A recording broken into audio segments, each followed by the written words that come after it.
Thank you so much to all of you who have supported Unconceivable so far. The tour I'm doing now, it's all new material. It's different than what you see in Unconceivable. June 21st and 20th. I don't know why I'm going backwards. This weekend, I'm going to be in Cleveland. Then I'm heading over to London, Manchester, and Birmingham. Oof. It's not good or funny. It's 0 for 2, and I still did it. Then I'm going to Montreal, Ottawa, Toronto. See, when the accent thing bombs, do it again in another country. Then I head out to Vegas, Baltimore, Ashville, Charlotte. Those were just added. Duluth, Georgia, just added. Dallas, Fort Worth, Fargo.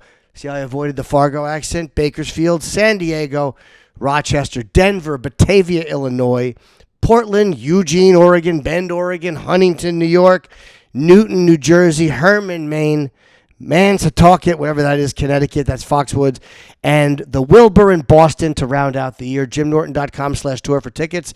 It's a new hour of material, so come on out and see it. All right, welcome to Jim Norton Can't Save You.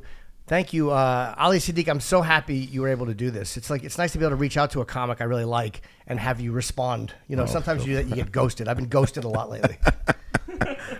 Do you remember people who don't respond to you? Do you kind of keep a mental tally of guys who have treated you shitty? Yes. You do? Yeah, for sure. And are they trying to treat you better now? We haven't ran into each other. Oh, you have somebody specific who was. Yes, a couple people. Were they shitty in how they treated you, or did they ignore you? They didn't come through with what they said after they. If I tell you that I'm gonna call you, hey, I'm gonna call me, and we'll set something up, and then I call, and then nothing. And you keep it, but you know if you run into them, will you say anything, or is the fact that you're doing great enough? Oh, I would say something. You will. Okay, yeah, that's where you and I differ. I'll just go. He knows. 720-820-1337. If you want to call in, I know you've been going for a while today. Do you like this part of it when it's time to do press, or do you hate it, or do you like that? Okay, I did what I had to do, and now this is the best part. It's a little bit of both. You know, press is always good when you talking to different people, and then people that you know, so it's easier. Yeah, it's easy. I just did Dan Soda, so that was perfect. Yeah, Dan's great. He's very easy to talk to. He's happy. It's hard to be in a shitty mood around Soda. Yeah. Like me, it's very easy to spiral when you're next to me. I understand. Someone can spiral into a depression or a rage, and I would never fault them. So yeah, call in if you want to speak to Ali or myself. You give, I'm sure, good advice. I don't think I'm qualified to give advice, but it doesn't matter. I mean, people call in, we talk to them anyway. It depends on what the advice is on. I'm not good on certain things.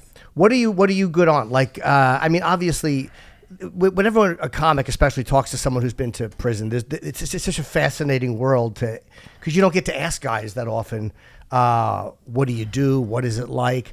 But you know me a little bit. How long would it take before I ran into a problem? In Texas, probably right away. Right away. Yeah, right away. What do you think? What would it be? Would somebody assault me? Would they try me? Would they give me candy and I'm so stupid I take it because I think it's an act of friendship and I don't realize I owe a blowjob? I think that you would come out of it pretty fast if somebody gave you a tip. Just speak real slow and say, hey, I'm not here for what you think I'm here for. And then just go back somber. Then people will probably leave you alone. I don't know. I might be able to, I don't think I could sell it the way you just sold it. My eyes would open a lot. I'd be swallowing. Like when you swallow, that's a sign that you're nervous. So I know I would give it away. I would try to talk cool and I would gulp and they would know I was full of shit at a first timer. Your comedy is so good, man. I was watching some of Two Sons. And that's what it's called, right? Yeah, My Two Sons. My Two Sons, yes. And they say that there's people who say funny things and people who say things funny. And you do both. Like I was thinking of that as I was watching. It's like you have great punchlines and just conversationally, you're getting laughs all the way through up to the punchline. It's really great to watch. And I actually don't go for laughs all the way through. I try to have a message to it. And then I think I concentrate on a explosion at the end. Yeah. Sometimes really, I when I first started stand up, it was just about making people laugh, and then somewhere in the 27 years, somebody came up with this thing, laughs per minute. I was like, what the hell is this? Yeah. Like, this is new wave nonsense. And then I would actually just go and not do it. Whatever the last per minute you were supposed to get out, I would not do it and still have a better set than everybody else. They was like, he didn't get no last per minute. Like, because it's something that somebody came up with, like last per minute. Like, what the hell is that? That's TV executive thinking. Like, I would try to do it, and I wouldn't be able to. That's an executive going, well, you're on the air. We have to have X amount of laughs per minute. You know, they want to retain the audience. That's just some jerk off in television that probably came up with that. Yeah, I think even with it's a particular network that said that my specials were too long because they said that people have a short attention span. And I was like, well, how do they watch movies and sitcoms? The Irishman. Game of Thrones did pretty good. Yeah. Like, what do you mean they don't retain attention? Like, I think that's once again something to put comics in a box. Yeah, it's almost like somebody pointed out, like, for years comics had to wear suits on Letterman, but then the comics like, well, how come musicians don't have to wear a suit? Why do comedians have to do it, but a musician doesn't?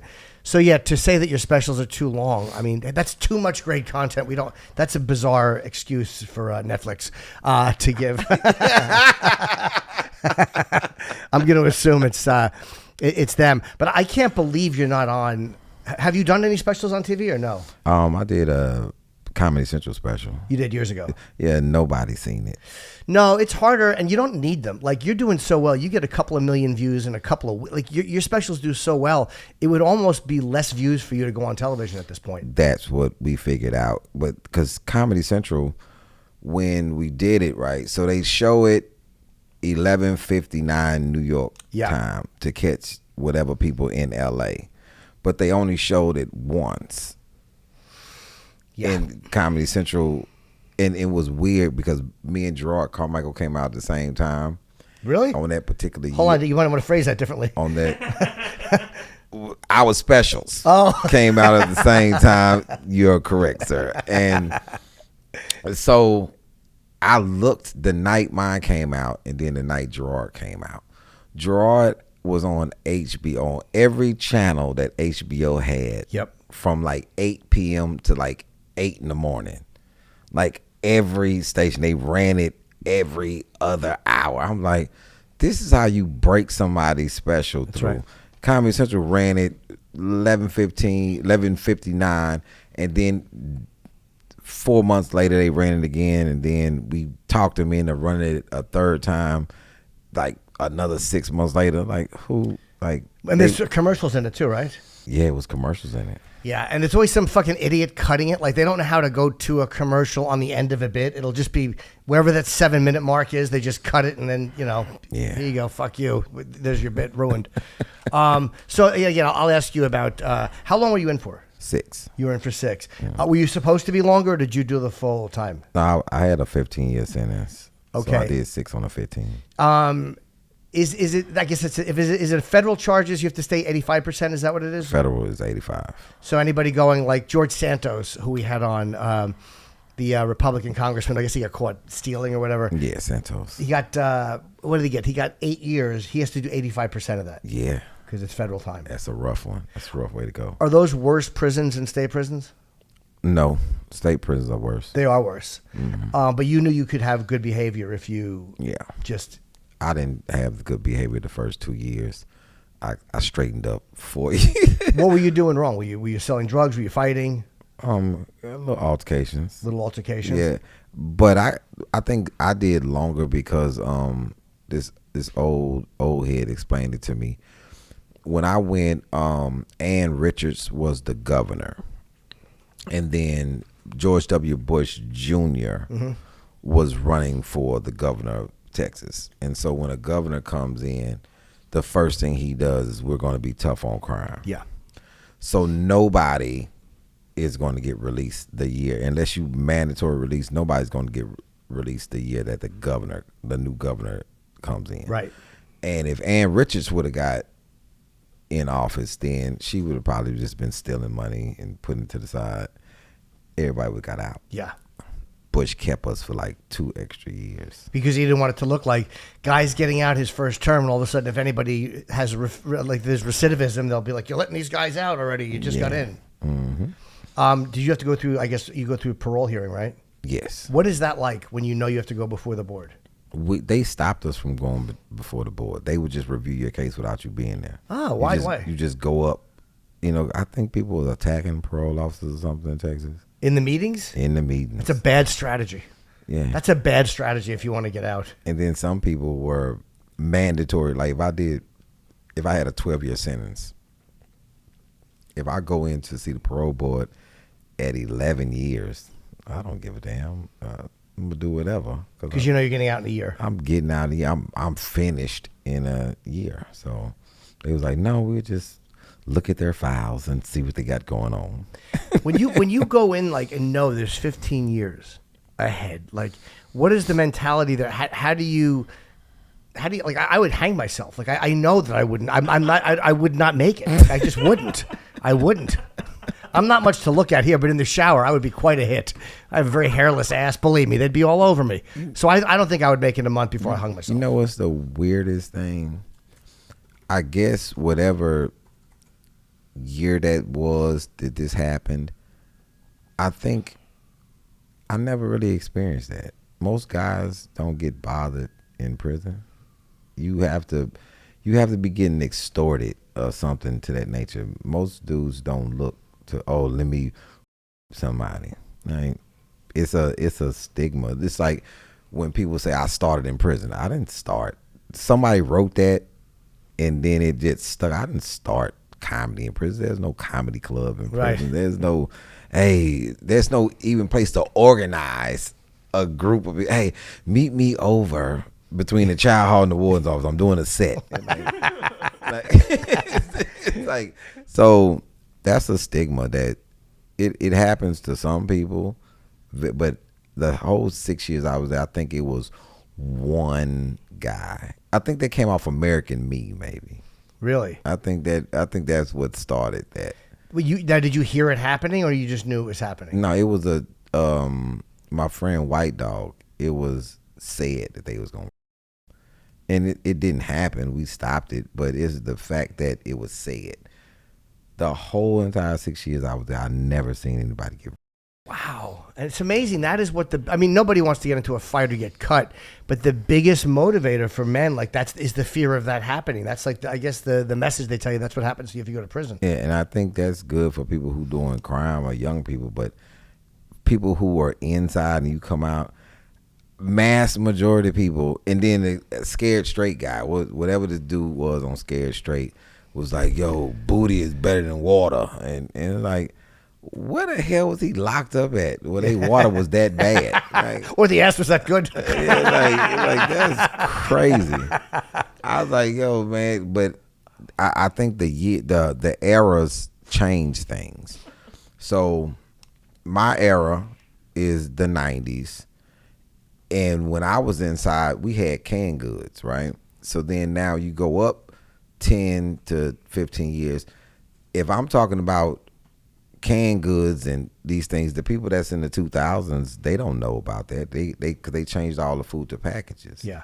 So whatever was going on in the 40s and the 50s, that didn't affect, or maybe the 80s, that didn't affect what was happening in the 90s. And how do you know? Scared Straight, it's funny. The guy who everybody remembered I remember when the original came on, in 1978, and the cursing was what you couldn't believe because it was only network television. There was no cable, so you'd never heard fuck or cocksucker on television. And I remember, I think his name was Ali. Actually, was a little guy who had gotten his eye cut out, and he was the one who kind of stood out and Scared Straight and just kind of scared the shit out of everybody. But I became obsessed with those guys.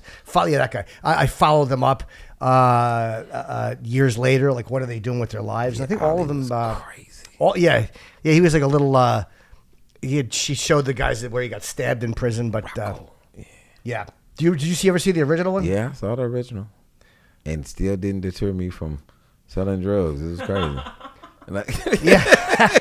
Didn't stop a damn thing. It was like, oh, okay. And because in your mind, like, yo, I'm tough enough to do it. what's gonna happen? I guess if you sell drugs and if you can live in that world, which is a scary world because people want to take your money and they, there's guns involved. Did anybody ever try to rob you when you were selling drugs? Oh yeah, for sure. And Now that's not a stigma. I got robbed twice. how did that happen? Got set up one time and put in my trunk, duct tape and put in my truck for like 3 kilos of dope. And then the other time, this dude who was on drugs named Quincy, he hit me and my back was turned. Like I was talking to his brother, and then he snuck up behind me and hit me and robbed me for 2 crack rocks, which was ridiculous because in my sock, I had so much money in my sock. Stupid Quincy. Like you robbed me for the wrong thing, buddy. Yeah, idiot. Great medical examiner, bad drug robber. When you got put in your trunk, how did that? Where were you? Were you outside and they pulled guns on you? Were you inside? Yeah, I was outside. It was weird. That's got to be terrifying, right? Do you think I'm going to suffocate or they're going to kill me? Definitely. From some guys who I did business with them before. That's when I knew the game had kind of changed because I came from the era where you didn't need guns to make a delivery or a drop off. You knew most of the people. It was what we call honor amongst thieves. And then they pulled these guns out. I was like, what's happening? And duct taped me and put me in my trunk. And I wasn't even mad about the robbery. What I was pissed about was that earlier that day I had took my tire out and I had put it in the trunk, and I said I was gonna put it back in. I had 79 Monte Carlo. I said I was gonna put it back in the slot that it goes in, and I didn't. So when I'm in the trunk, I'm pissed because I'm on this tire. I'm like, my fucking back is killing me. I'm like, I hope they find me soon because this tire is fucking me up right now. Wait, they just left? They didn't drive you anywhere? They just left you there? They put me in my own car. It was in my own car. But they didn't take you to another location. They just left you. Left me right where we was at. All right. Well, I mean, I guess it could be worse because usually you're in the trunk. They're taking you somewhere to kill you and bury you. Yeah, that's what they usually do. That's what I would have did because the raft after that was that because I found them. You did. And duct taped the shit out their ass. Like, I wasn't gonna be the only one missing parts of my eyebrows from fucking duct tape. Yeah. So how'd you get out? Somebody finally heard you? Yeah, my boy, because I was a creature of habit. I was only gonna be at 2 spots where I dropped my stuff off, and they found me. And they was like, his car was right there, and I never forget. One of my boys was like, "Hey, are you in there?" I'm like, "Open the fucking trunk." and the keys were with me. And in a Monte Carlo, you just go in the trunk and push a button. It was a button in the car that would release the trunk. So did you do that or they did? No, they did. From inside the car. Yeah.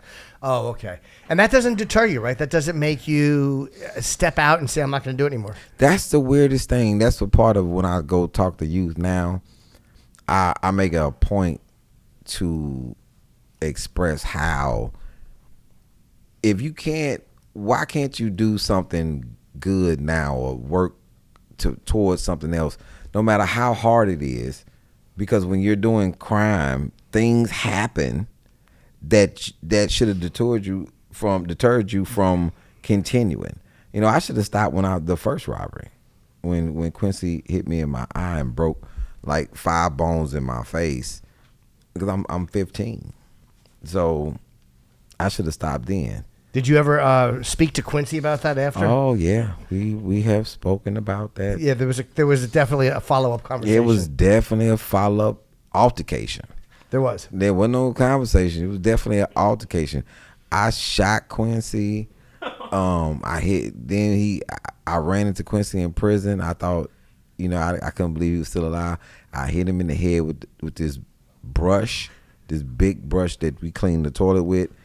And then in like 2021, 22, something like that, I saw him in Walmart on a walker, and I was with my mom. I was like, "Hey, go to the car." We was in Walmart. She was like, "What's up?" I said, "The guy who hit me in my eye, that's him right there on that walker." And when I walked up on him, he turned around and said, "Don't hit me. I was on crack. I'm sorry. Yeah. And then how does that go? Do you go, all right, it is what it is. It's a long time ago? My mom didn't leave the aisle because she knew. And I was like, and so I go back to that Walmart periodically just to see. I mean, I got to catch him without my mom. Now, you're still mad at him. Oh, for sure. Oh, for sure. I see double every direction in this eye besides straight. And it's a constant reminder of what happened. So I haven't forgiven Quincy at all. Would there be anything that could cause you to forget? Because you got him good and you before you went away. Then you saw him and hit him with a brush, and you know he's on a walker. Is there anything that could kind of take that away from you, like where you'd be like, all right, I'm done with him? Me taking his walker and breaking 5 bones in his face. Okay, kind of evening the score. Yeah, I need you to see double and not be able to walk. Yeah, I guess so. If somebody comes up and it's easy to think like, well, could you get over it? But if every time you look this way, you think of him because you know it happened. I may be, all jokes aside, I'm past it, probably. You know, it's one of them things that you don't know until you see him. And then you're like, oh, I saw him. I'm cool. Because you got a career, like a real career. You make money and you sell out everywhere. It's not like you have a lot to lose at this point. Yeah. You know, lots to lose. Yeah. But does that not play into it, those moments? I've heard that before. You know what? I guess so. If you had your freedom and you like, you know, if that's not a deterrent to you know. It's one of them things that certain, me having a lot to lose doesn't change. Doesn't, okay. It, because I think that has been several people's conversation with me before. Hey man, you got a lot to lose when it comes to other things outside of Quincy. But it depends on when I see you, where I'm actually at. If I'm in a cool space and I'm not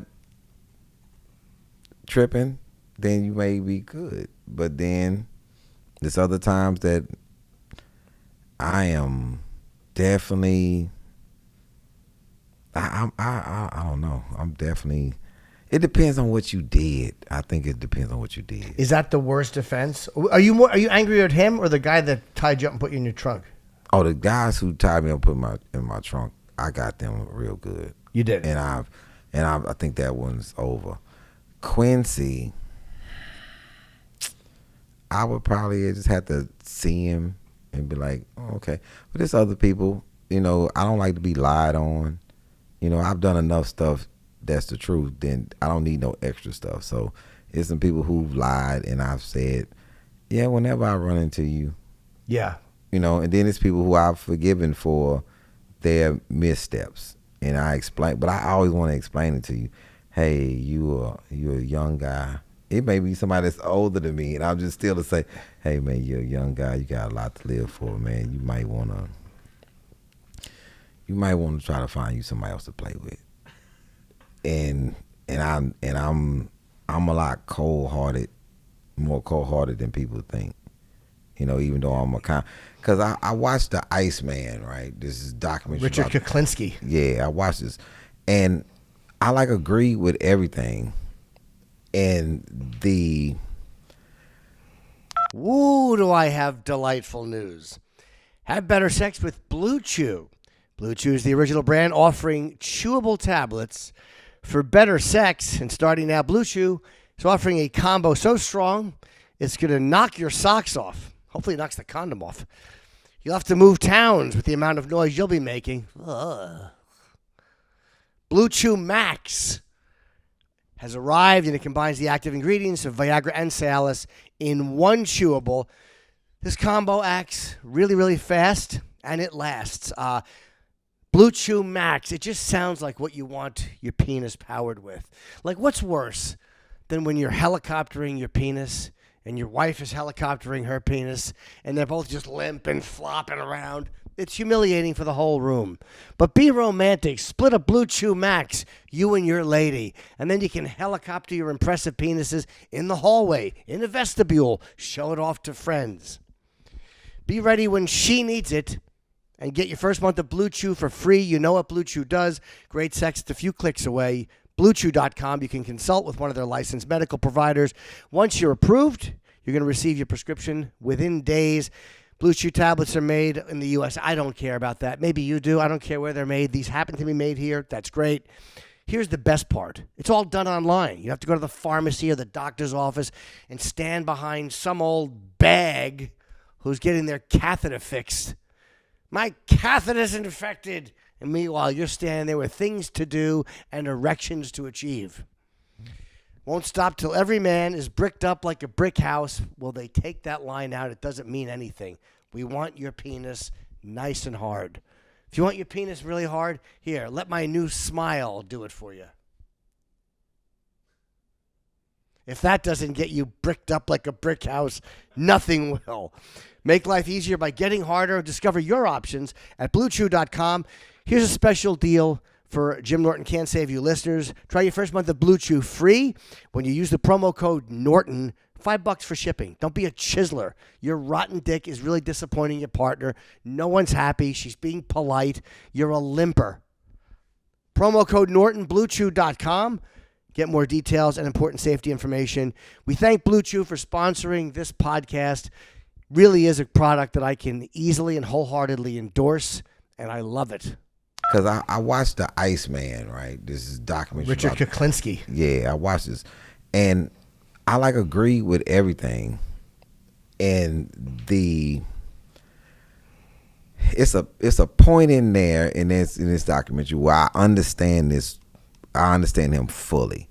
It's these young kids trying to run him off the road in his documentary.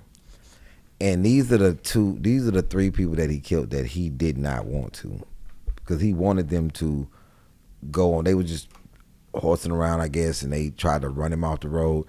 And he stopped his car. They pulled in front of him and they got out. And he was like, "Please, man, just get back in the car." Yeah, just get back in the car.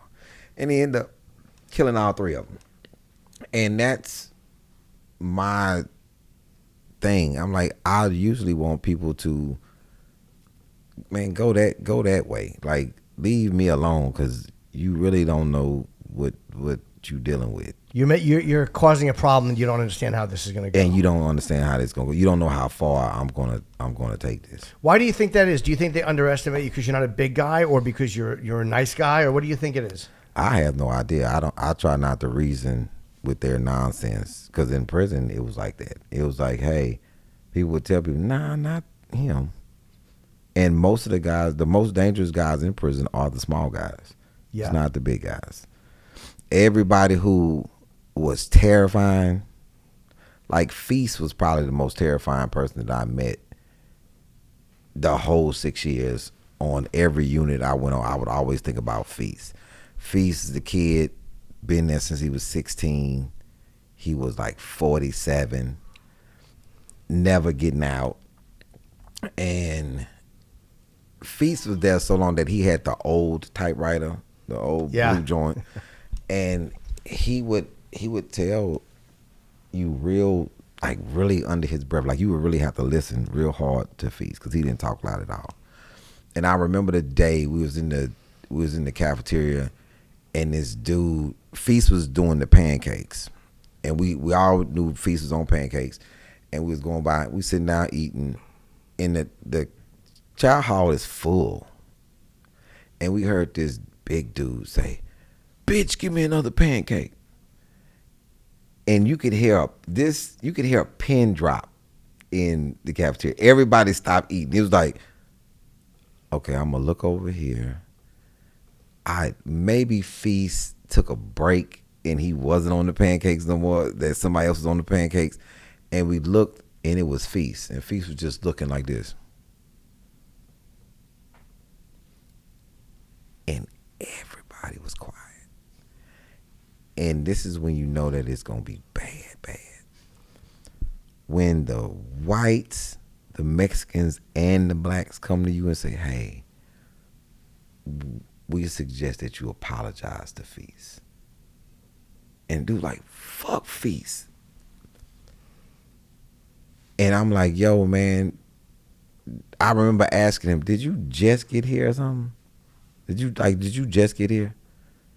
And he was like, "Yeah." I said, "Man, bro, I'm suggesting as a peace thing, bro, go apologize to Feast." The man said he ain't doing shit. And everybody that could went to commissary. Everybody that could go to commissary went to commissary. And usually I just go get $20 worth of stuff. This is the time I went and got $60 worth of, because that's the max that you can spend is $60. I went and spent my whole, I need everything. Because I know we was finna go on lockdown. Because you knew there was going to be a retaliation. We knew that you were going to be not breathing again. We knew it. And I got up that morning. They usually roll your doors at like 4:45 to go to breakfast. I got up 4 o'clock doing my prayers and whatever. And then 4:45 comes. The doors don't pop. And I tap my cellular. I say, "Hey, we're going to be in here." And we were locked down for like 3 weeks. Because of what he did? Like because of the response? Because of the response. Is the guy still around? That's why the doors were locked. Okay, because it was ugly. It was. But would an apology have worked? Like if he had said, "Look, I'm really sorry, I fucked up." Like, does that go anywhere in prison? Yeah, it depends on who you talking to. But I'm quite sure that would have been a better response than "fuck Feast." Like, what? Are you crazy? Like, dude, this is not the person for that. Like, and Feast like 5'1", and we was like, yo, bro, this is not good, man. This is the worst. Like, you just called the worst person on this unit out his name. Yeah. A highly respected person that everybody knows is a problem. He been here since he was 16. You're not the first one. You're not the first big guy he's had an issue with. Yeah, and you started this. And we have a saying inside. It's no such thing as somebody being too big because I'm not too small. I guess that attitude helps, right? Yeah, it's like, man, do you know what type of Berto, a dude named Berto out of Dallas. I don't suggest it. I would, hey, bro, he's Berto.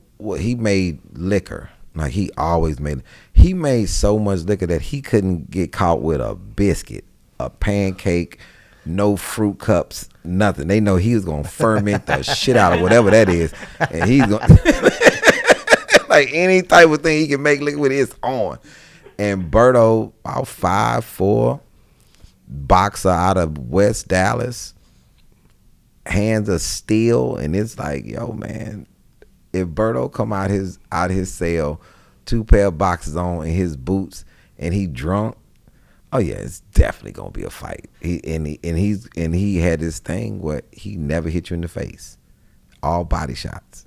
Is that to prevent damage from being visible, or is it just because he was short? No, that's because he's going to knock all the oxygen out of you. Oh, yeah. And break you down to his size and just look you in your face. And you're like, hey, see how bad this shit's going for you? And it's like, I think that people forget who's small, right? Sugar Ray Leonard is small. Marvelous Marvin Hagler is small. Pernell Whitaker was small. Julio Cesar Chavez was not a big guy, right? Not a big guy. You have the Bulldog right now, Cruz is not a big guy. You have Tank is not a big guy. Which one of them would you want to fight? Yeah, that's a good point. Which one of the small guys would you want to fight? Because you're going to get damaged. You're going to get damaged. Probably De La Hoya if I had to fight one. Shit. Not that I'd want to fight De La Hoya, but I just appreciate his outfit choices. Man, De La Hoya is a problem. Like, Would you fight Pacquiao? That's a problem. Yeah. Yeah, no, of course.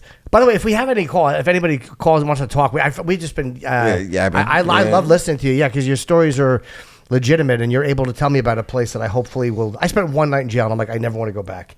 It was a radio stunt, and having to shit in jail was the worst part. It's man, and you didn't probably know the rules of the towel over the thing, one leg out the pants. Well, we didn't have any. It was the Tombs downtown, like a holding cell. So it's a holding cell with other people in it. A lot of other people. Oh my goodness, this is the worst part. It's the fucking worst. Like you just sitting there and other people looking in your face like, yo man, how long you gonna be shitting? Like get the fuck out my face. Like yo, that's it's crazy because I'm looking at you and I know a guy, a Spanish guy that was about your size, same build, everything.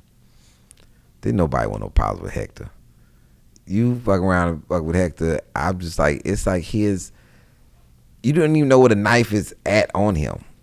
It's just gonna be a problem. Like he's an older guy, he just moves real slow, but the slicing is the problem. Nobody. It's a thing, man. When you big dudes feared smaller guys who didn't have any fear. It's like, yo, man, you think I'm scared of you or something? Oh, okay. You want to take this to the shower or you want to do it here? The best thing for a big dude is to try to get me an open space. Because if you get me in a closed space like a cell or the shower, it's like you in a cobra's hole. Like I got all the maneuvering power. Cause as soon as you try to reach back and punch, you gonna hit the wall or something with your elbow, and I'm up under you. It's just so bad. What do you think? Before we go to a call, there's the prison in El Salvador, where the El Salvadorian president. I guess the gangs they were negotiating back and forth, and then they wanted to break the government's back, so they just went out and killed a bunch of civilians. But instead, the president just went, enough, no more negotiation, and he built this. What's it called? Sept? Yeah, Sept. Are you familiar with that jail? I'm not, but it looks. Look at all them small guys. Who you want the problem with? But they say like if you're going in there, you're probably not. I mean, that's how they seat them. It's a really brutal place, and I heard there's only a couple of toilets for every 50 inmates. They have like 2 toilets and 2 sinks.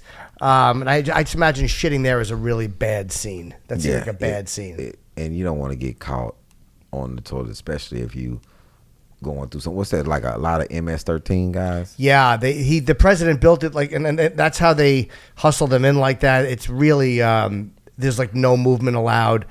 It's gotten a reputation as like one of the worst jails to go to. Oh, like Texas. Man, look at them guys right there. Problem, another problem. That's another problem. He's definitely a problem. The one right there with the mustache, he's damn sure a problem. How do you know? And I know you guys can a guy who's in jail can sense it. How do you know when someone really is dangerous or when they're bluffing? Oh, it's hard to bluff. You have to, because you're gonna have to answer at some point. But you can see it. You can see it in their face. If it's just an act they're putting on. Yeah, you can see it in your face, because especially me, because I've been there. It's all in the eyes. Yeah, it's definitely in the eyes. Like you could see if they look away, or even if you don't look away, I can see what's in there. Like, yo, man, you got too much joy in your face. He definitely doesn't mean me, because there's not a belt I walk by that doesn't look attractive. I'm like,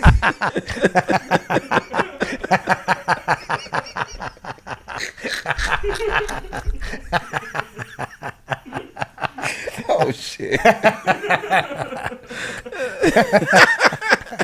But it's like you would see white guys in there that had it. Like, yeah, yo, because it's like you can look in their eyes like, yo, he's fucking dead inside. Like, this shit is gonna be bad. Like, this is not an easy walk. Like, then some guys, they got in their eyes, they got like something to lose, or they like, I want to go, or it's the thing. I know when you want to get out this situation. what they say sometimes when two guys are going to fight, both guys at times, and maybe this is just in real like life outside, both guys usually want a face-saving way to walk away. In many cases, That's it. That's outside. But they say that then you have to watch out for the guy who's not looking for the way out. Like he wants to continue and go through with it. Yeah. So that's probably the problem too. Is if you're the guy who wants the way out, and the other guy is like, no, I'd like to continue this. Inside, it's like this. You're looking for the guy who's going to give you the way out. He's the goddamn problem. The guy who, hey man, I'm suggesting. I'm giving you a strong suggestion. Hey bro, go on before you make me do this to you. And the dude who's still talking, and the dude who's just like, hey bro, go on, man. That's the one who keeps saying, go on about your business. He's the problem. The one who's riffing is not the problem. I see. Okay. The one who's riffing is just making noise, and that's the thing. The one who is trying to keep, hey man, listen, bro. I'm gonna say that because he gonna lean in and like, yo, bro. You like and it. I've heard some of the most cold-hearted sayings that somebody before they get into an altercation when somebody asks you, do you want to meet your casket? Hey, bro, you want to meet your casket? And you're like, oh shit, what did he just say? Other people like, what did he say? Did he say casket or counselor? What did he say? like that's some cold-hearted shit. Like, yo, man, do you want to meet your casket? Or somebody lean in it. And I remember old head said this. He's like, hey, bro, I'm not what you think. And I was like, I don't know what he thinks, but whatever he thinks, he should get another thought about this shit. Cause the man told him, hey, bro, I'm not what you think. I'm suggesting that you go on the fuck on. And he was like, and then it used to be somebody that intervened, like, hey, bro, not him. And you know the difference between the guy who's just saying that because he wants you to walk away, and the guy who's literally trying to get you to stop so he doesn't kill you. Yeah, he's saying this because he don't want you. Like CC he came there, which was a crazy thing. CC came to prison in 1979 with 4 years, right? I meet him in 1994, and he's never been home. So he got into an altercation with somebody, and that wasn't his altercation. He just happened to be in a riot. Dude ran up on him with a knife. CC killed the guy. They give CC a life sentence for killing the guy, and it was self-defense. He said, I wasn't even in his riot. So CC goes on a killing spree. He kills 4 other guys, and so he has multiple life sentences. CC was the knife maker on the unit. Like, he made the best knives. And I've heard CC tell somebody straight up, dude was riffing, and CC just said, you do know this is my home. And everybody was like, oh shit. And dude was like, I don't give a fuck. Da-da-da-da. And then somebody came and explained to him, hey bro, how much time do you have? I got 20 years. After he dies, they're gonna keep him here.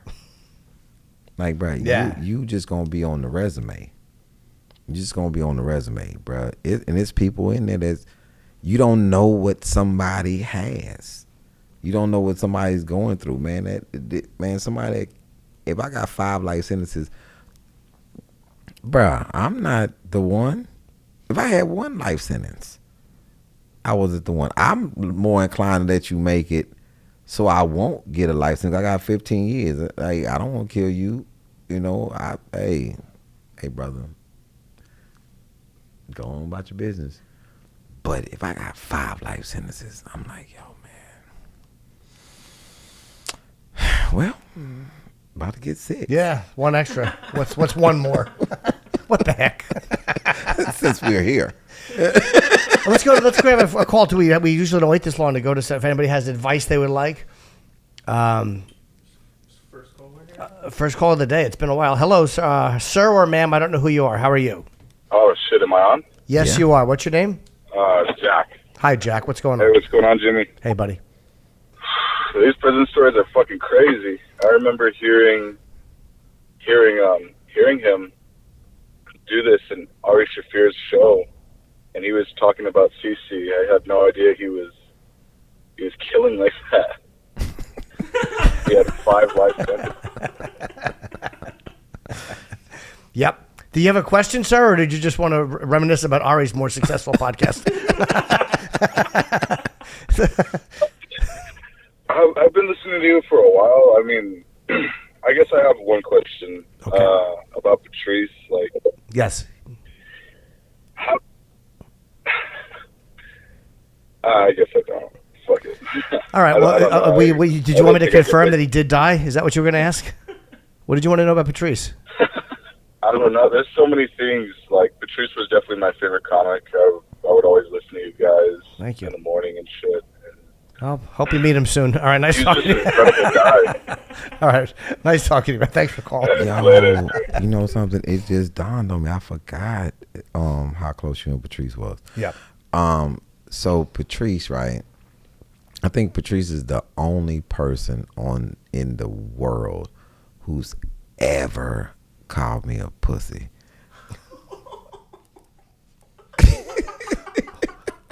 Why?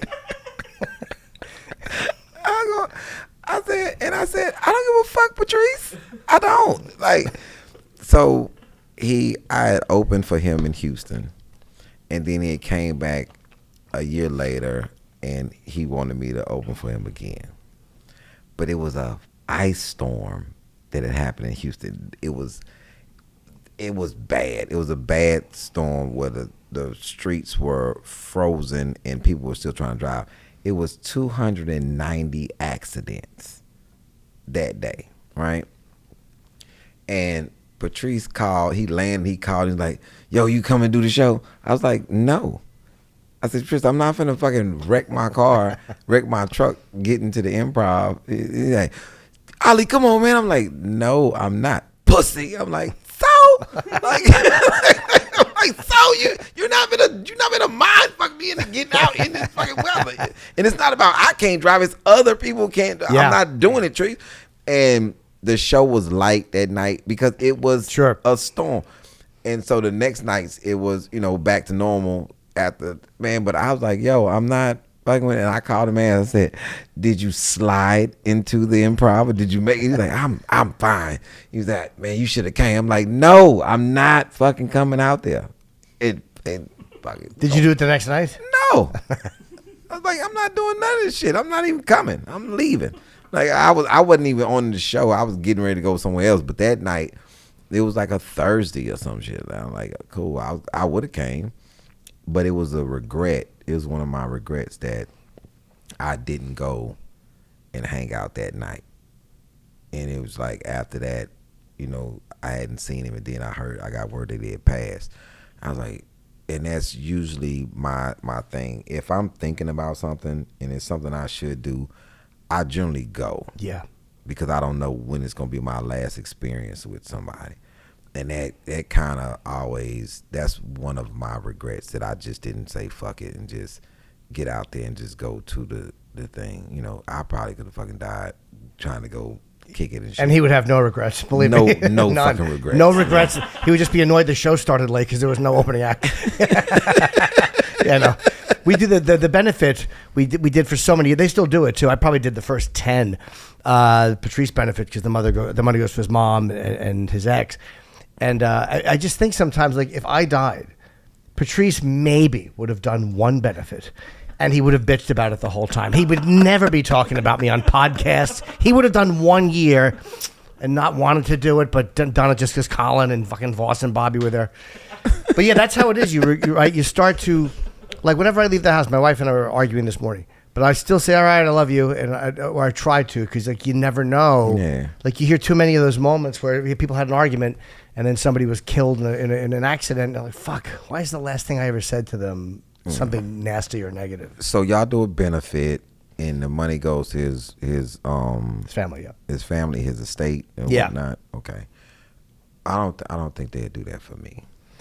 I'm sure there's plenty of people who would do it for you. I think they fucking pocket the money. Yo, still getting paid with Lee still writing checks. I'm like, fucking assholes. So you think that guys would sign up to do it and then keep the money? You dirty bastards. That's actually an interesting possibility. Sells out the fucking what is it with the city center every year? Who's next? Do we have another caller? Okay, you're on. If you just say hello. Hey, Jim. Hey, what's up, buddy? Did you know Patrice? I Fucking did. idiot. I did. I've Did been meet listening to you him. guys. I've been listening to you guys forever. Never got to listen to you on the radio, but did listen to you through the archives. I appreciate your candidness so much. Thank you. Between toxic relationships, prostitutes, and what was the third one? Whatever. Anyways, it's a fan question. I wanted to know how you prioritize your career, because right now I kind of just am like constantly thinking about pussy and just my exes, and I'm just not prioritizing what I need to do. I need to know how you did that in your 30s and became mildly successful. I appreciate that, and I appreciate the accurate adjective. If you said very successful, I'd be like, you have not followed my career. But you're right. No one has gone off a cliff in better fashion than I have. But it's interesting, too, like with addictions, right? Like for me, sex was a big addiction. How do you juggle what we're doing? Like, I don't know if you're addicted to anything, but for me, sex was like, I always theorized this about Tiger Woods. Tiger Woods began to play poorly after the explosion, right? Mm-hmm. And I think that the dopamine drip becomes such a part of your day, that constant little drip. He was probably texting and probably like lining things up. It became a part of the routine, and it's almost something that helps you function and get through it. Mm-hmm. And then when that's gone, you suffer, because all you have to do is you have to go and work. You don't have this dopamine drip. So for me, it just became a part of it. Do you have anything like that? If it's not sex, if it's food, or is there anything in your life that kind of? It's exactly. I was asking Ali, but I'm glad you're still here. Okay. And and so I got 3 exes who I have in rotation, and it's just toxic, and I keep going back, and I'm not doing what I need to do. Yeah, I get it. That's for me, that's greed. Like when I do that, it's because I don't want to fuck you anymore, but I prefer somebody else isn't, and I would like you there at arm's length in case I would like to fuck you again. It's pure self-centeredness and greed, and I live that way a lot. I always try to reach back and just as soon as they're falling in love with someone, I'm like, I should have got you pregnant. It's like, I can't. I'm transgender. I'm like, all right.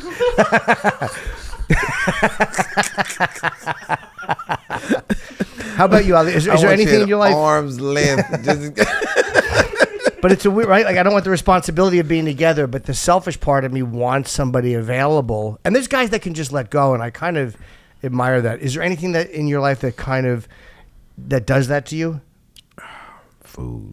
Food? Yeah, I love food. Are you addicted in the way like where it's unhealthy, or do you just like a good meal? I just like good meal. But what am I addicted to?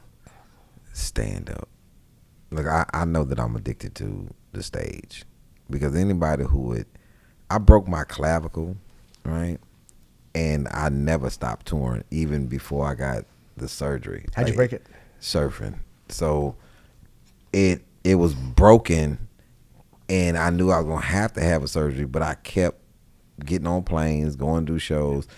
It's like I just needed to. It like even when I go on vacation, it takes a week for me to kind of, right? Hey man, I don't have anything to do, and then I'm so fucking agitated that I don't have a show on the weekend.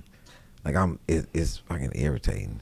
It takes me like maybe 2 weeks to get over the fact that I don't have a show, and then I have to start settling into like, yo, you got a month of this shit, and I just can't wait. So when I come back off of the vacation, I go to the clubs, and I do a month of clubs because it's so many shows. Yeah. And I'm like, I just got to get fucking back on this fucking heroin ass stage. Yeah. Like, and I knew I was addicted to it because I can't. That's the one thing I can't. That makes me very unhappy when I can't perform. Like it's bad. I always like that for you. I take little breaks now. Like I don't mind taking a week here and there if I have to, because I began to just to feed on myself. Like I wasn't doing anything but performing, and then there was nothing for me to talk about other because everything was the same. Every day I'd get up, go to the cellar 2 shows, and then when I started doing other things, it kind of gave my brain a break and things like, oh, okay, I can talk about this vacation, or I can talk about my wife. Surfing is fascinating to me too because I'm terrified of it. How long have you been doing it, and is that the only injury you've gotten? That's the only injury I've gotten from surfing. How long are you surfing? Not long. Periodically here and there. I'm not like a pro. Are you good at it? Not really. No. It's just if I'm at a beach, I'm going. But other than that, it's not like something I think about. I don't own my own board or nothing. I own a skateboard, which I can skate, and I look at it and it's dusty as hell right now. I'm like, damn skateboard. Like and then I get on it, I go down the street, do a little turn and this, and then you're like, oh, I'm done.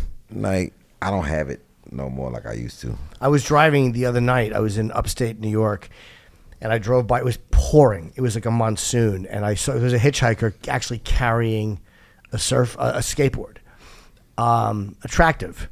So I went back around the block, of course. I had just passed this tractor trailer. This fuck was doing 20 miles an hour for literally about 11 miles. I wanted to put a fucking pipe bomb in the back of his truck. And I finally pass him. And then 10 seconds later, I see this attractive hitchhiker. So I make a left down a side street and come back around. But then I realized that's just addiction. You got to go. And I saw them, and they actually were looking for a ride. And I'm like, just go, stupid. Get the fuck out of here and go. That's a problem.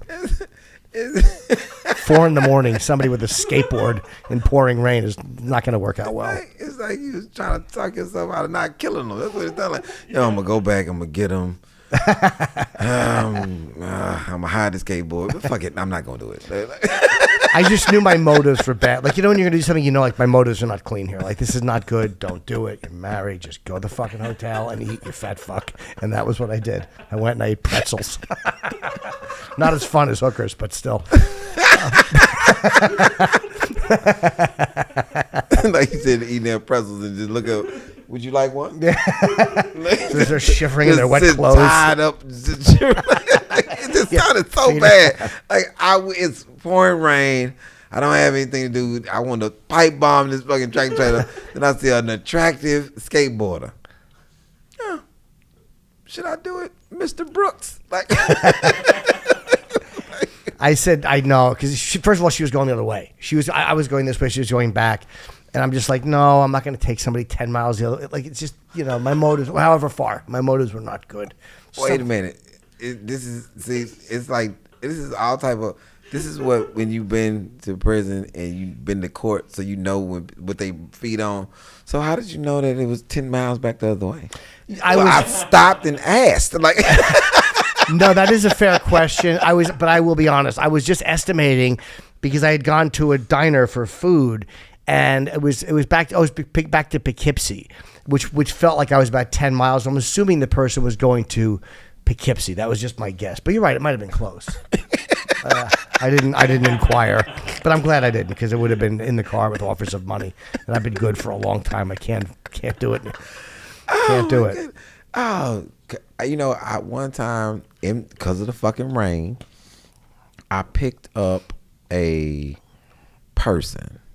It's raining, and it's bad. And I'd say, well, let me just get them to like the next closest thing, like the gas station or something. Pull up, it jumps in, and it's like, I'm like, hey, where you going? It's like, oh, you can take me up here. And I'm like, are you a man? Because it looked like a woman. Oh, yeah, I said, yeah. Are you a man? He's like, yeah. I'm like, oh, okay. And as we ride into the store, all I could think of was Eddie Murphy with the transvestite. Sure. I was like, this is how this shit happens. Yep. This is how it happens. And I'm like, okay, I'm gonna pull up to the gas station, let him out, and hopefully nobody sees. And I live in Houston, so we don't have all these cameras and shit like that. So it's like, oh, Ali dropped off a transvestite. I didn't fucking know. You were just being a nice guy. Being a nice guy, and I had so many questions though. In my mind, I had so many questions. I'm like, no, I'm not digging into it. I'm just gonna just drop him off, and like but I want to know. Like, yo, did this happen? Is this your setup or something? Like, why would you be fucking standing in the rain? Probably escorting, yeah, maybe hooking. Yeah, well, whatever you were doing. Yeah, I think Eddie probably too had a reputation. From what I've heard, he may have dropped off. He may have given more than one gallon ride. You know, I mean, yeah, he bought a bus. He's pile in, ladies. I try not to assume anything because shit can happen, of course. And it looks bad sometimes. Yeah, if people see you and they're like, first of all, this is a known block where this person walks or somebody walks, they're just going to assume. This was so unknown. This was right down the street from my office. Like, I'm like, why is she out here? Like, I get her to the gas station. Yeah. And I knew exactly how far I was getting her. It wasn't 10 miles. It was like the next light. Yeah. Houston blocks alone. I was like, okay, jump in, boom, got him there. I'm like, and in my mind the whole time I kept wondering, I'm like, is this how this shit happened with Eddie Murphy? Or was mine totally innocent and Eddie's, was a bunch of shit? Now, but was there any attempt? Did he attempt to have sex with you, or maybe he sensed that you weren't looking for that at all? Did he like try to get you to give money or nothing? It was just took the ride. Because it was shocking. It got jumped in. I was like, I said, where you going? I'm going right down here. I'm like, God damn. Ethel, fucking deep ass voice. I'm like, yo, are you a man? And he's like, yeah. What you thought I was? The costume that you had on is what the fuck I thought you were. Yeah, exactly. If you're wearing a Batman mask and you said you're a superhero, don't get mad. I asked. It's a fair question. If you was a dude outside in the rain, you just fucking out there. Yeah. I'm not stopping, picking you up. I gotta know you, because that's like a robbery. That could be anything unless you pick up the chick from what was that chick that was killing Johns, the monster? Eileen Warmos. Yeah. Oh shit, you picked her up. Your ass is in trouble. Yeah, she was. There was one scene in that movie too where she's talking to the guy and she's like, "So you like to hit people or whatever?" Like, there was one guy I think she didn't kill because he wasn't like a complete monster. He was just a guy who just wanted a girl. I think there was one guy she let go, but yeah, she killed like 6 people. Yeah, and killed. It was crazy. Like, hey, you're out here prostituting. I didn't do anything but offer you the money. Yeah. And why do I have to fucking die? She was on one. Yeah, I think she was. I think she would also. I don't know if she would seek out certain types of guys to kill. Like if they crossed a certain threshold, or if she's like, oh, okay, this is a guy who does this and is nasty, I can kill him. I would hate to be. And I'm glad that movie came out because this may have stopped me from ever picking up a prostitute. Oh, you never did? No. And I watched a documentary about Hunts Point. Yeah, it was classic. And I was and I was so intrigued. I was like, you know something? I'm gonna go to New York. I'm gonna rent me a car. I'm gonna go to the Bronx, and I'm gonna experience picking up a prostitute. Even though I don't want to do that, because I have a problem with women who you've been doing something all day and you don't have a bath. Like, yeah, it's just something about it. Like, you gotta have, like, I would never be good at picking up a prostitute. Like, I would never, like, at least the ladies in the massage places have a shower in there. Sure. Somewhere. Like, God damn it. Like, even with strippers, I can go to the strip club and I won't let a stripper dance on me. Really? There's no shower in the strip club. That's fair, unless it's on the stage. Yeah, I guess. They might have one in the locker room though. No. Oh. Mm-hmm. Yeah, I've dropped off many prostitutes and driven home and thought, why did I go down on her for so long? Damn. Okay. Shit. Okay. But it's so funny. Hunts Point. I don't even know if it's. I drove by, and once in a while when I'm coming home, you'll see the signs for Hunts Point. I think when it's on 87 in the Bronx, And I've never been there. Like it was such a famous place. And then they shut it down for a while. I don't even know if it's still active, but I don't think I've ever actually gone there. But I've wanted to see it just because it's like a legendary spot. Yeah, it was a legendary spot. And I saw the documentary. I was like, yo, man, I want to go. I wanted to also go to, what's the spot that was on in Vegas? Like right outside. Oh, the Bunny Vegas. Ranch? The Bunny Ranch. Oh, yeah, yeah. I saw that on HBO, and that's how I learned what a goddamn hedge fund was on that show. And I was like, oh, okay. And this is, I learned a lot on that show. And I real sex and all this shit I was watching. I was like, yo, this Bunny Ranch shit I gotta go. It was in, what city was it? Carson City or something. He was a good friend of mine, actually. I knew the guy, Dennis Hoff, who owned it very well, but I never went. He would always invite me out, and I just never made the trip to the Bunny Ranch. I don't know. No reason. Air Force Amy. That was the one. Is it still there? Air Force Amy. I remember that name. Air Force Amy was the one. She was out of control. Yeah. On the Bunny. Yes. Right on the Bunny Ranch, Air Force Amy. Yeah. And I was like, yo, man, one of these days, then I made enough money to actually go, and then, no. Go down. What's my man name right here? No, go, not Dennis. Go down, right there. Oh, Ron Jeremy. Yeah. I met a woman who, on the airplane, just randomly, we just end up talking for a while, and she got fucked by Ron Jeremy at a conference. She was just in the lobby, and he came through the lobby. And he's like, "Aren't you Ron Jeremy?" And then they end up talking, and she's like, "Then I end up fucking him just because he was Ron Jeremy." I was like, "Wow." And my name is. Yeah, but you don't want to follow that. Yeah. You don't want to go right after Ron went in there and just wrecked it. I hosted the Porn Awards in January of 2004, and the AVN. AVN, yeah, I've hosted twice. This was the first time. I think I may have seen that. Possible. It was because I wanted to host that before.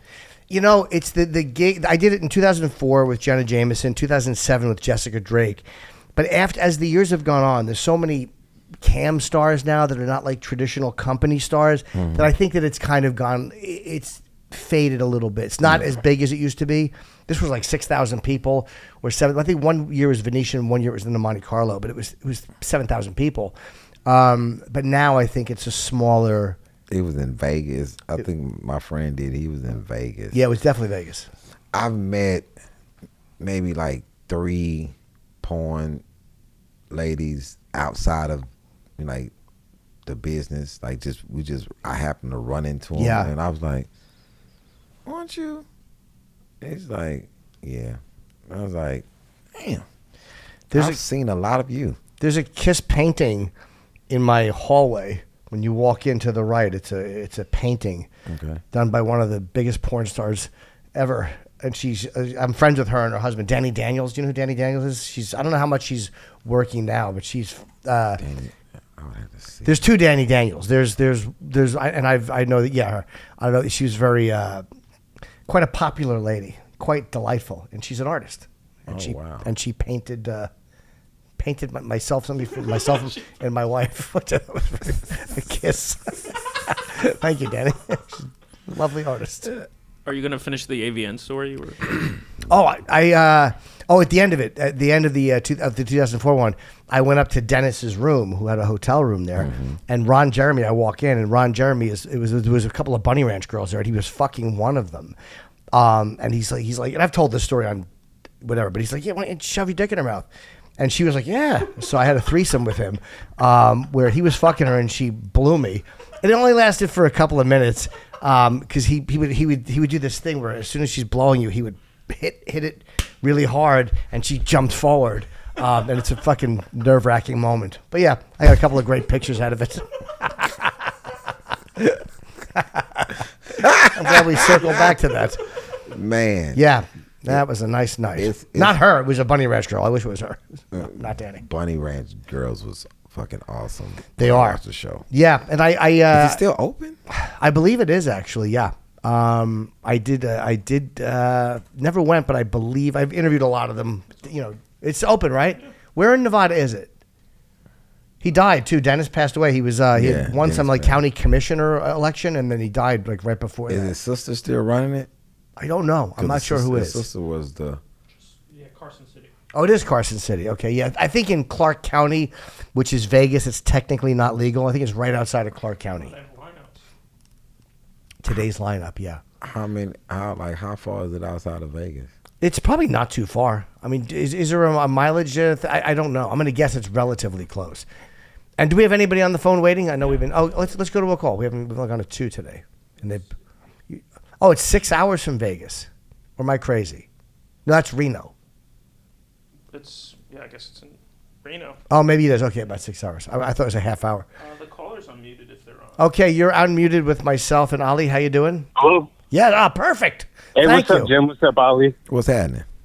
Hey, I've never paid for a prostitute, but one time I gave a crackhead $7 for some sex. I believe that's a Jim Norton story, unless I'm. I believe that was the time I was on my way to. Oh, is it?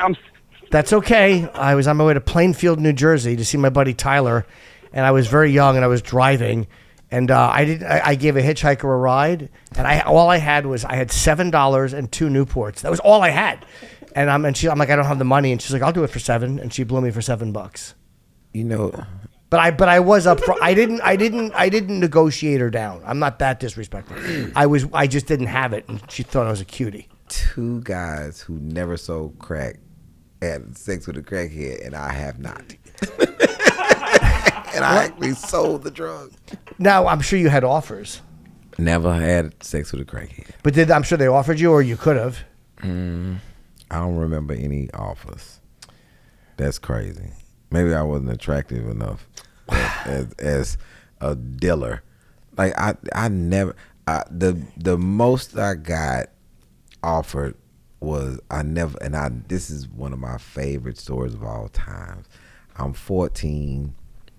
I'm selling. I just started selling, and this dude came up and gave me a car battery for a 5-piece. He's like, "Yo, let me get a nickel, a crack." I said, "I don't have a car," and he said, "The rate you selling, you gonna eventually have one. You gonna need this battery." I'm like, "What the fuck is this?" Like, he offered me a car battery. It's crazy. You didn't take it. No. I think that's very. I like his thinking though. I like the fact that he's like, "Wow, look at you, quite the entrepreneur. You're going to need this someday." And I sold crack when people like Quincy. Like when Quincy hit me, Quincy's like 280 at the time, like 6'4", 6'5". Crack hadn't weakened him yet. Like he had just started. Like I'm in the late 80s where it's just relatively still new. It hadn't weakened the people, so women still looked good that were on this shit. And like they was smoking. A lot of them started with primos, what we call primos, where it would be weed with laced with crack. They was sprinkle the crack in. So I never got to the toothless, some random woman. I was like, "Yo, dick will rock," and I never got to that point. You got the ones where you're like, "Hey, I'll fuck you," and they're like, "No, I'd rather pay. I just want to go home. I'm married. I'm just getting high. I'm not that far gone." Corporate cracks. All right, let's try someone else. Yes, you are on the phone. Hello? Hey, hi. Hello, madam. You're on with myself and Ali. How you doing? I'm good. How are you? Very good, love. So you guys were talking about porn stars. Do you guys remember Misty Rain? Yeah. Yeah, the name I remember, sure, of course. Is this Misty? That was my aunt, but She was your aunt? she was in the 90s. Yeah. Is she still with us or has she passed away? No, she's still with us. Oh, that's good. What does She's she not do? not whore no more, but No, I know. But she's a PTA mom. apparently you knew where I was going. You cut me off at the knees. She's a PTA mom. Like, Oh, is she a PTA mom? That's great. Because at least one dad recognizes her. Like he'll recognize her and go, I can't tell my wife how I know her, but I know her.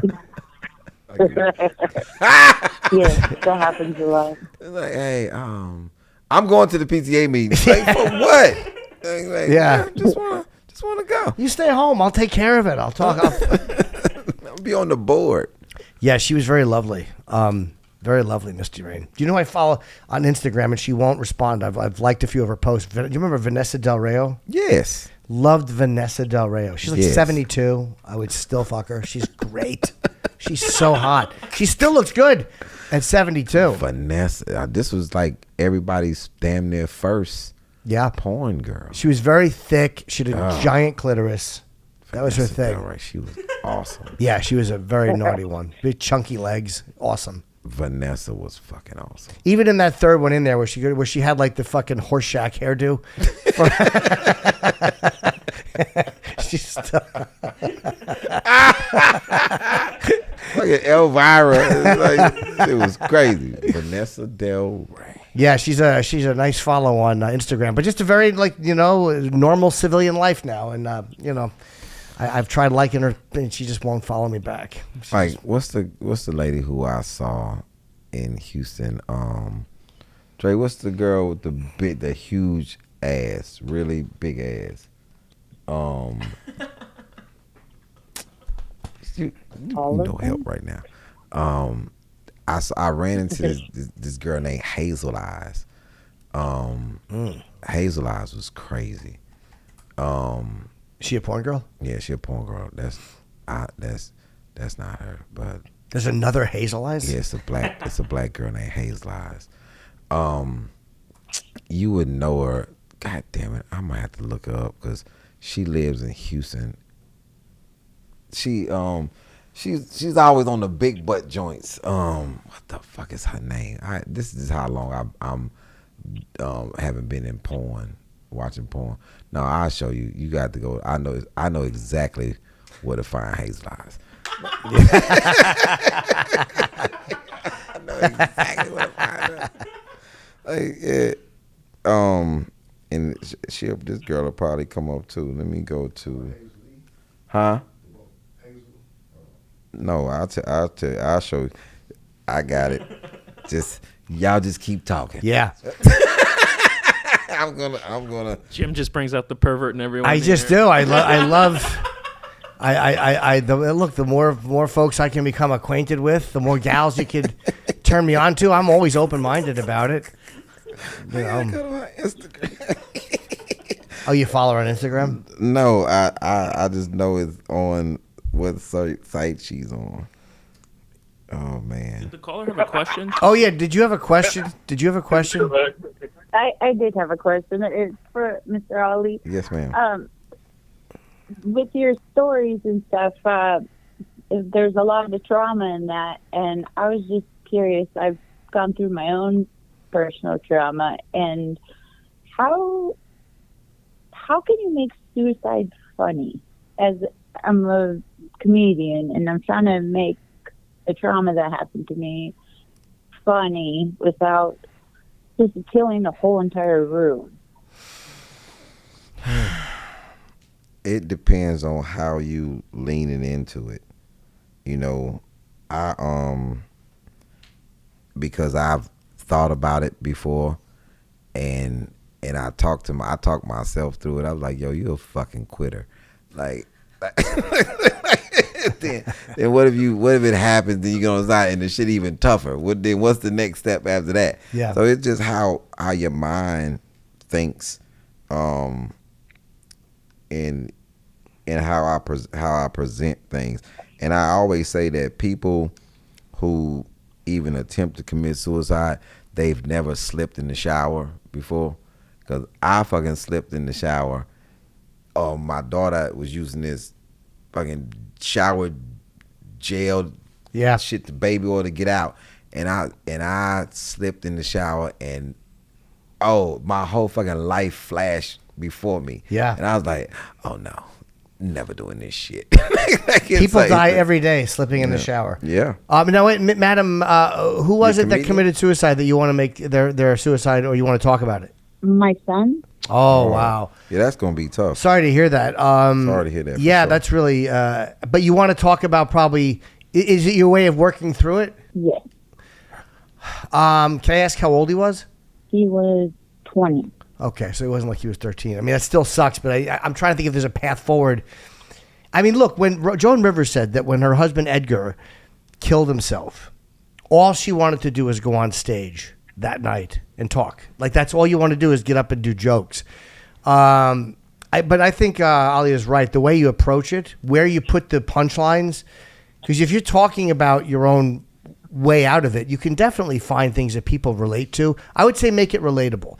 You don't just talk about the sad fact your son killed himself, because, it's a hard thing to get an audience to laugh at. Because out of respect for you, they won't laugh at it. But if you walk through the grief, maybe there's humor to be found in the grief, because everyone has experienced grief. So the dumb shit we do, or the stupid things we're afraid to throw away, or whatever it is that makes your grief relatable. Do you know what I mean? Yeah. Well, I'm sorry to hear it. You And I hope you find a way. I hope you find a way to talk about it and make it funny so you can move forward. All right. I did figure out how to make my 2 kidnappings funny, so maybe this one, I can figure this one out. 2 kidnappings? Yeah, usually after the first one. I mean, it's very tough, because then you start repeating jokes. Congratulations on that. Ali made 1 kidnapping very funny, but I don't think he could have done it twice. Well, I'm glad I beat him in something. All right, well, thank you for calling, and good luck, okay? My condolences. Sorry to kill the mood. Nah, that's No, okay. you're good. He's looking for a big ass porn star. We're right back into the mood. Yeah. That by the way, all of your sad story did not stop Ali from scrolling through his phone looking for this fat assed woman. Just so you know that in the midst of all your grief, he still had his eye on the prize. Hazel Lee. Oh, Hazel Lee. Okay. Oh, she's quite the technician. Look at her. Guy with a giant boomerang dick. Hazel Lee. Yeah, she's. I only see what her body looks like, because she's very. Yeah, I met her. Now, is this an? Oh, this looks like she's been around. This is like, these are older works, right? Yeah, These are old work. from the 90s or 2000s. Oh yeah, she's got quite a hiney on her. Apparently, some car trouble. This gentleman's helping her, and she's leaning into the engine to take a look, not realizing that her buttocks are exposed. And this man is taking full advantage of her exposed buttocks. And if you look, her hand is down on his transmission. Yeah, it sure is. That's what this guy who tried to sell you the battery was hoping for. Like, hey, I'll put it in the car. I'll fucking. Wow, what a trooper she is. Yeah, she's great. She's great. Yeah, she's an awesome girl. Is she still working? I don't think so. Oh, you know her though. No, I met her once, and I was like, oh, okay. And I was like, I recognized her. I was like, I know you. She's like, I was like, wow, okay. What kind of place were you when you recognized her? A club. I was in a dance club. Yep. Did you try? Nah. You just knew, right? I just knew. I was like, I know you. But you're a comic. I mean, comics, sometimes we have some sort of in. Like, I've batted above my weight class many times, only because I'm a comic. No one's ever fucked me on looks, ever.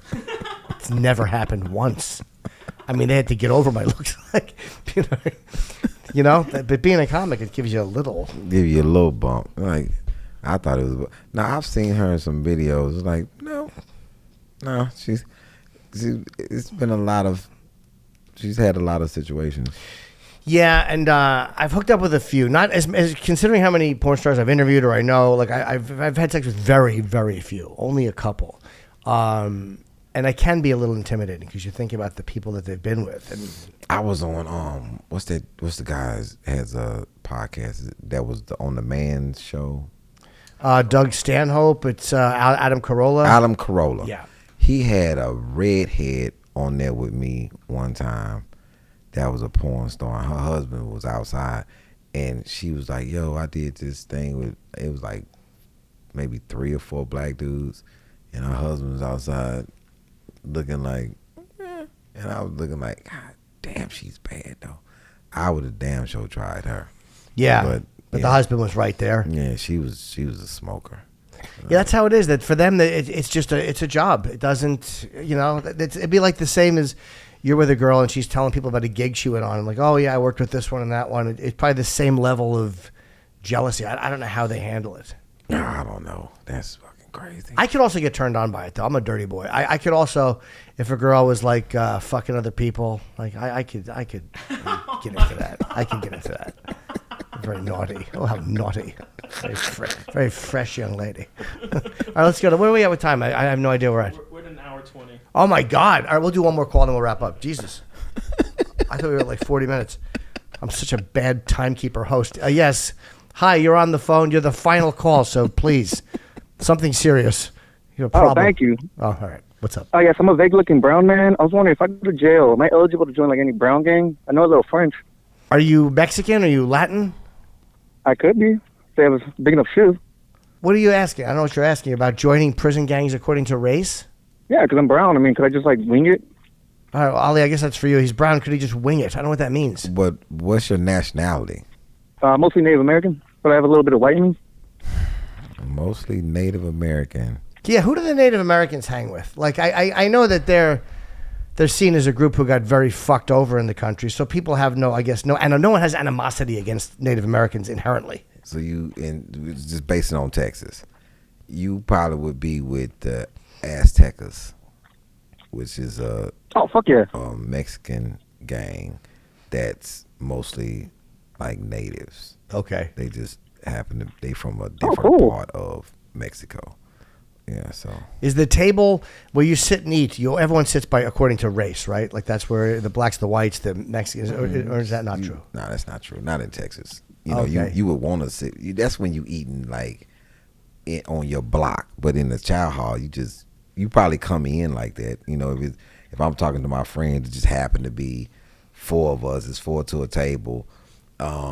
If it's a white dude behind us or a Mexican dude, like, yo, you can go so we can be at the same table. But most of the time, no, they just sit you accordingly. Yeah, I don't know where I'd sit. I'd be very nervous to sit at anybody's table. You'll probably be with most of your, like, friends. The white guys? No, whoever you friends with. Oh, I mean when I first got there before I had made any acquaintances. Oh, then, yeah, you just a random person. But I think people talk to the people who they on the bus with. Like if you getting shipped to a prison and you chained to somebody, you probably gonna talk to the person that you chained up to, unless it's some person who I've never not known nobody not to talk to somebody. The worst is if you're chained up with someone and you bond, and then you get in jail and you know somebody who can help you, and the chained up guy wants to come and fucking hang out with you, and you're like, oh, this guy's a dud. So how do you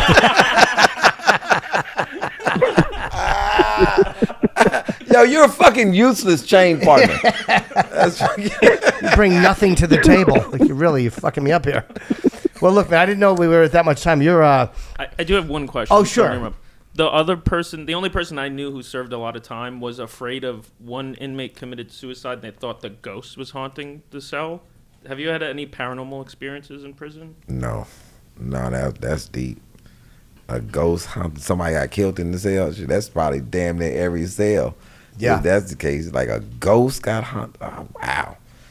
Yeah, not even They used to say this unit called the Walls was haunted in Huntsville, but I was there. It didn't seem haunted. It just seemed fucking dirty. What was the scariest prison of the ones you were in? Or were you only in one? No, I was in multiple, but Bill Clemens. Where's that? In Amarillo, Texas. Yeah. Bill Clemens. Why was that the scariest? Is that private owned or no? Mostly prisons are private owned. Bill Clemens, that is William Clemens Jr. unit. This unit, that's the unit. It is a lot of blind spots. A lot of blind spots in this unit in Amarillo. That be where guys can hide and wait? Mm-hmm. A lot of blind spots. The infamous yellow line. Inside the yellow line. Right now, because I see the dudes walking outside the yellow line, somebody is hollering inside the yellow line because you had to walk inside the yellow line.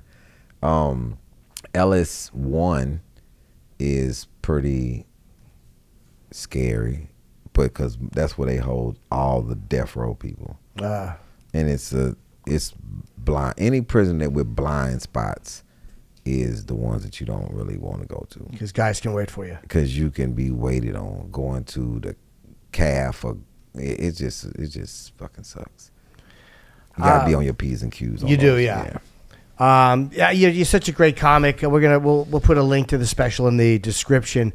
And my two sons is one. Are you one coming out on Father's Day as well? Yes, Rugged is coming out on Father's Day. You produce a lot. Your specials are all good though. Like you're a guy that keeps doing them, but the quality is great. Like they're really fucking funny, man. You're just really great and a unique comedian. So Yeah, thank you. I'm happy for you. And check it out on when is Father's Day? 15th of June. 15th. All right, cool. So check out for Rugged and go find my two sons. Ali Siddiq, thank you so much, buddy. Appreciate it. Thank you for having me. I don't know why I shook hands like we're on a fucking talk show.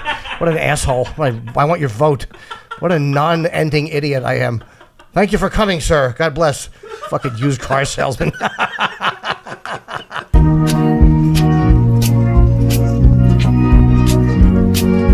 Thank you so much for calling my show. The episode's over, it's time to go.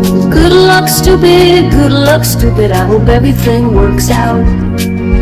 Good luck, stupid, good luck, stupid. Don't blame me when it doesn't work out. Good luck, stupid, good luck, stupid. Don't blame me when it doesn't work out.